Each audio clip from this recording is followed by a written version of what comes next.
ভগবান শ্রীকৃষ্ণ এবং গণেশের আজকে একটা গল্প বলবো।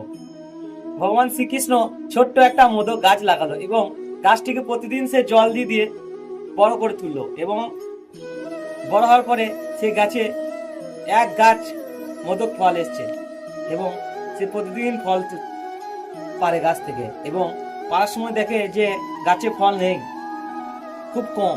তখন সে হতাশ হয়ে গেল এবং লুকিয়ে লুকিয়ে দেখলো একদিন কি হয়। তখন দেখছে গণেশজি তার গাছের ফলগুলো পাড়ছে। তখন সে সেখানে গেল, তুমি আমার গাছের ফলগুলো পাড়ছো কেন? তখন বললো, না আমি তোমাকে দেখতে এসেছিলাম, তোমার গাছের ফলগুলো দেখে খুব ভালো লাগলো, মনে লালসা জাগলো, তাই পারলাম। বলছে, বন্ধুর গাছের ফল তুমি চুরি করার কি দরকার আছে, চলো দুজনে মিলে একসাথে পারি আর খাই। তো ভিডিওটা তোমাদের কেমন লাগলো অবশ্যই জানাবে, আর নতুন হলে ফলো করে দেবে এরকম নতুন নতুন মজাদার স্টোরি ভিডিও পেতে। জয় শ্রীকৃষ্ণ, রাধে রাধে।